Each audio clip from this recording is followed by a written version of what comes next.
मुस्लिम धर्मगुरुओं को धर्म व्यक्तिगत है, तुम्हारे और ईश्वर के बीच की यात्रा है। आपकी आप आस्तिक हैं, मैं कम्युनिस्ट हूं, मैं ईश्वर के अस्तित्व को नहीं मानता। वो सूरज से 12 कोट करके कह रहा है और इंटरप्रिटेशन का स्कोप नहीं छोड़ा। इन्हें ब्रैकेट हिंदू के अंदर औकात है बोलने की, औकात है बोलने की। मैं डॉक्टर अंबेडकर की किताब कोट कर रहा हूं, हु वर शूद्रास। मैं कोई बात हवा में नहीं बोलता। Chapter number 1 page number 1 paragraph number 3 उन्होंने लिखा है there is no connection of Vedic and Shudras with the modern schedule caste. अब बताओ उससे ज्यादा तुम क्या करो।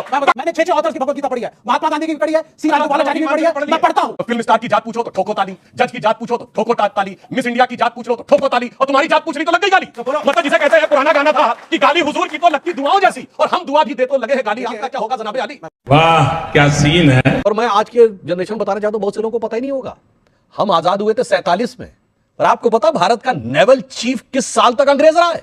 57। 10 साल तक भारत की नौसेना का चीफ अंग्रेज रहा, 50 साल तक नौसेना के झंडे के कोने के ऊपर यूनियन जैक रहा, जिसे अभी हटाया गया और सिंधु दुर्ग में वो एक्सरसाइज की गई। यह दर्शाता है कि शिवाजी महाराज के कार्यों को लेकर किस प्रकार की भावना हमारे मन में है। और फिर मैं एक बात कह देना चाहता हूं, जो लोग आज शिवाजी की बात करते हैं, तो शिवाजी ने और शिवाजी महाराज के राजकवि भूषण ने जो लिखा है छत्रपति शिवाजी महाराज के लिए, उस पर यकीन करते हैं? उनके लिए लिखा गया है, राखी हिंदुवानी हिंदुआन का तिलक राखियो, स्मृति पुराण राखो वेद धुन सुनी में, और शाही के सपूत शिवराज शमशीर तेरी, दिल्ली दल दाब के दीवाले राखे दूनी में। जिन्होंने दिल्ली को दबाकर अपना स्टेटस उससे दुगना करके रखा, इनसे पूछिए हिंदू हिंदुआनी की बात पे विश्वास रखते हैं? शिवाजी महाराज ने रायगढ़ के किले में शपथ ली थी, अप्रैल आई थिंक 1666 और समथिंग, जिसमें उन्होंने कहा था कि हिंदू साम्राज्य बनाना है। उनके साम्राज्य का नाम था हिंदवी समाज, और बाद में उस साम्राज्य का नाम था हिंदू पद पातशाही। मगर आप सोचिए, ये घड़ियाली आंसू बहाने वाले लोग वास्तविकता में अगर शिवाजी की का मान सम्मान बढ़ाने का काम किया है, तो ईमानदारी से भारतीय जनता पार्टी और मोदी जी की सरकार ने। एक लाइन और कहा, राजकवि ने शिवाजी के राज्य के लिए लिखा है, कुंभकर्ण असुर अवतारी औरंगजेब, काशी और प्रयाग में दुहाई फेरी रब की, तोड़े देव देवालय शहर मोहल्ले के लाखों मुसलमान किए माला तोड़ी सब की, और काशी करबला होती मथुरा मदीना होती, शिवाजी ना होते तो सुन्नत होती सबकी। बिल्कुल सही। ये समझिए पुरखों के साथ क्या होने वाला था। और मैं पूछना चाहता हूं, औरंगजेब के साथ हो कि नहीं? ये कहेंगे काशी में भी औरंगजेब की मस्जिद के साथ खड़े हैं, मथुरा में भी औरंगजेब की मस्जिद के साथ खड़े हैं। अब आइए मैं रोजगार के ऊपर बात करता हूं। बताइए आपकी सरकार के समय कितने एम्प्लॉयमेंट प्रोविडेंट फंड स्कीम थी? इनके सरकार के जमाने में एक ही रोजगार था, यूपी में अपहरण और फिरौती। सपा के टाइम में अपहरण और फिरौती का ही रोजगार चलता था। सपा के टाइम में कट्टे बनने की खबर आती थी, और अब हमारे इंडस्ट्रियल कॉरिडोर में, जो डिफेंस कॉरिडोर में BrahMos intermediate range ballistic missile Lucknow में बन रहा है। ये बीजेपी का हमेशा से एक मकसद रहता है, मैं आ रहा हूं उस पॉइंट पे भी, कि भाई शिवाजी इधर से लड़ रहे थे, वो एक हिंदू राजा थे, भगवा ही भगवा था, सारे हिंदू थे, सबको प्रताड़ित किया जा रहा था। कि मैं 2 चीजें कहना चाहूंगा।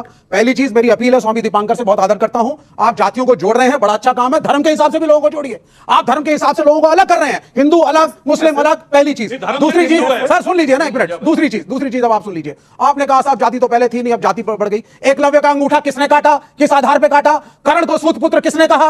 आप बताएंगे किसने कहा? किसने कहा? क्यों नहीं लड़ने दिया?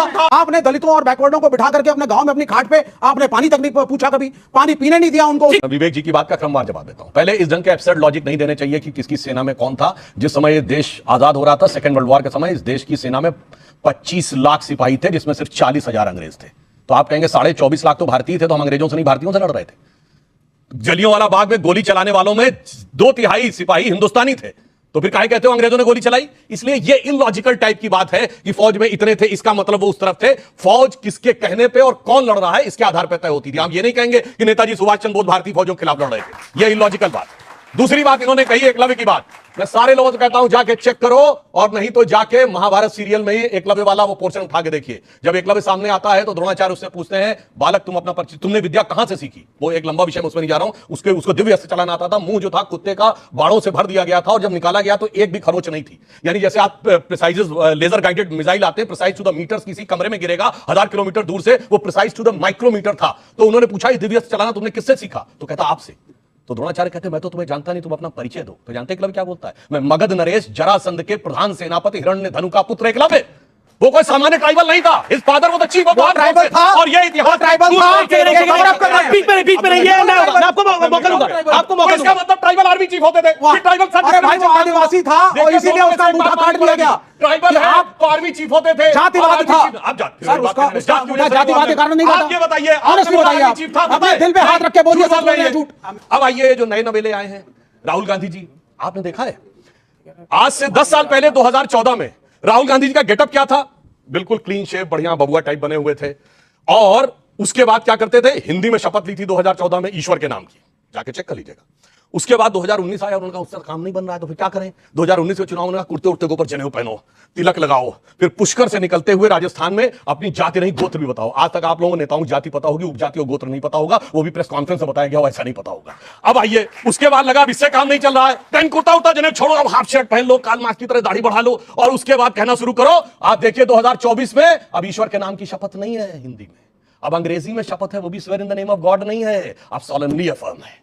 इतना बदलता आदमी आपने कोई नहीं देखा होगा, और क्यों बदले ये भी मैं बता रहा हूं। आप जाके, और मैं कहूंगा विवेक जी को तो उसका समर्थन करना चाहिए।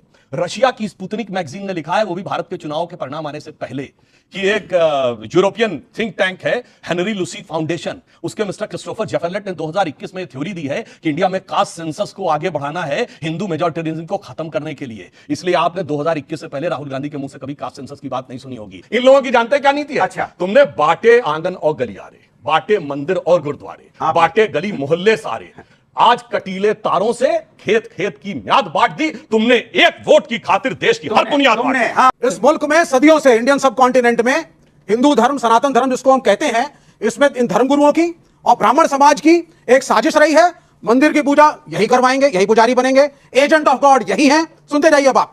जाति में दलितों को मंदिर के अंदर नहीं आने देते थे, खाना खिलाना दूर की बात। आज ये आपको कहते हैं जाति को भूल जाओ, तुम्हारे खिलाफ एट्रॉसिटीज हुई, भूल जाओ, कोई फर्क नहीं पड़ता, जुड़ जाओ, और एक इमेजिनरी एनिमी मुस्लिम्स को दिखाकर के सत्ता में आने की कोशिश कर रहे हैं। सत्ता में आने की कोशिश कर रहे हैं। धर्मगुरु है फुरफुरा शरीफ के गद्दी नसीब पीर जादा अब्बास सिद्दीकी, बोलो उनके साथ गठबंधन करके पड़े हुए हैं कर्नों में। इमाम बुखारी के खिलाफ बोल सकते हैं। कम्युनिस्ट पार्टी ने ऑफिशियल गठबंधन किया हुआ है, पीर जादा अब्बास सिद्दीकी आरक्षण के खिलाफ फुरफुरा शरीफ के गद्दी नसीब में आरक्षण के खिलाफ है। अहले हदीस की मस्जिद में क्या अहमदिया जा सकते हैं? पहली चीज तो यह है कि अहमदियों में, फुरफुरा शरीफ, और अरे सुनिए, बिल्कुल सर, हमने फुरफुरा शरीफ को सेकुलर बना दिया। हमारे कॉन्स्टिट्यूशन को अग्री करेंगे, हम तुम्हारी तरह थोड़ी ना, हम आपकी तरह धर्म पे लड़वाने नहीं है। हम तो कहते हैं सारे हिंदू धर्मगुरुओं को, मुस्लिम धर्मगुरुओं को धर्म व्यक्तिगत है, तुम्हारे और ईश्वर के बीच की यात्रा। फुरफुरा शरीफ गद्दी नशीन सेकुलर और स्वामी दिगंबर कम्युनल, ये भगवा चौड़े वाला स्वामी कम्युनल और फुरफुरा शरीफ का गद्दी नशीन सेकुलर, वारी सेकुलर सियासत इस देश की मान गए, 47 में पाकिस्तान बनाया, 90 में कश्मीरी हिंदुओं को विस्थापित कराया, वारी सेकुलर सियासत, वारी सेकुलर सियासत। फुरफुरा शरीफ कहां है? सुनिए एक मिनट, फुरफुरा शरीफ पश्चिम बंगाल में है, यह सेकुलर की बात कर रहे हैं। पश्चिम बंगाल सरकार का मंत्री फरहाद हाकिम ओपनली बोल चुका है, जो मुस्लिम नहीं है वो किस्मत के मारे हुए हैं, वो बेकार है। औकात का एक नेता तो सुनवा दे। भाई ने एक बहुत अच्छी बात कही विवाह को लेकर के।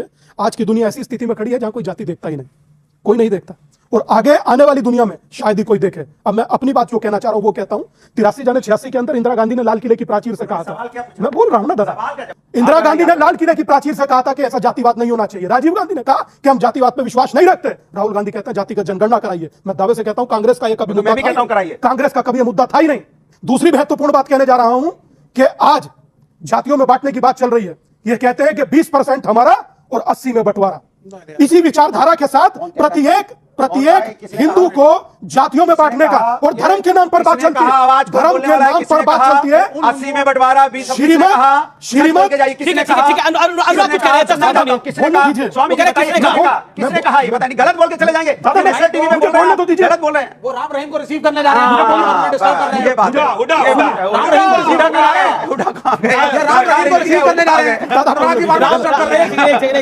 बहुत रोचक सा शब्द है। मस्तिष्क का खराब होना जुबान के खराब होने का प्रथम लक्षण होता है। अच्छा जी। किसी से ताल्लुक ना किसी से वास्ता, मात्र अपनी ओछी गंदी छिछोरी सियासत चमकाने के लिए यह व्यक्ति खड़ा होकर किसी को लेपापोती कर रहा है। और आप इनका क्या लेना देना? तुम्हारा क्या हरियाणा में कुछ है नहीं। मैं ये कह रहा हूँ पर आप देखिए एक हिंदू धर्मगुरु को किस तरह से डिबेट में प्रचारित कर रहे हैं आप। मैं सर उनसे पूछ रहा हूं क्या ये मतलब क्या, मतलब ये क्यों जाएंगे स्वामी? नहीं जाएंगे तो बोल देना, गलत है उन्हें छोड़ना। चातुर्वर्णमया सृष्टम गुण कर्म विभाग्यश्च, अर्थात जाति के आधार पर नहीं, कर्म के आधार पर और उसके अनुभव के आधार पर बांटा जाता है। ये योगेश्वर कृष्ण कह रहे हैं। ये उसे क्या पता जो नास्तिक, गलत जो नास्तिक गीता में ये भी लिखा है, हम ये कह रहे हैं अगर औरतें दूसरी जातियों में विवाह करेंगी, अगर ईश्वर का मतभेद पैदा होंगे नहीं, ये मिस्टर, ये गीता को रिप्रेजेंट मैं क्या करूंगा और ये चैलेंज करे मैं गलत हूं अगर इंटररिलीजियस मैरिज इंटरकास्ट मैरिज बोलने दीजिए ना, आप बोल लीजिए। अलाउड है इंटरकास्ट मैरिज बोलने दीजिए। नहीं अलाउड है उसमें आज अगर कोई भी उसमें महिला अलग से शादी मेंशन करने है तो उसकी वही जात मानी एक जाएगी, महिला उसकी अपनी जात जात सीज फायर, गीता में यह जरूर लिखा है कि कर्मों का फल जरूर मिलता है, तो ध्यान रखिए इस बात को बस। ओके, और यकीन मानिए कर्मों का फल बीजेपी को मिलेगा, और यकीन मान कर रहे हैं और सत्ता से बाहर चलेगी, कर्मों का फल मिलेगा। यही है आज का विषय में, ये जातीय धर्म और सियासी कर्म। नहीं, जी, नीचे लिख दीजिए, कर्मों का फल मिलेगा, नीचे लिखो, कर्मों का फल मिलेगा। बीजेपी ने रूल करना चाहती है, अगर बीजेपी को कर्मों का फल मिलेगा। स्वामी दीपांकर जी ने जो बोला मैं इंदिरा गांधी जी की वो क्लिप सुना देता हूं। निकालिए। जातिवाद में नहीं है। मैं तो चाहूंगी कि ये शब्द हम हटा दें अपने देश से। हाँ, ये कौन है? राहुल गांधी जी की दादी जो कहती थी जात पे ना पात पे, इंदिरा जी की बात पे मोहर लगेगी हाथ पे। अब राहुल गांधी आए पुरखों की बात को रख के लात पे, पार्टी ने आए फुटपाथ पे।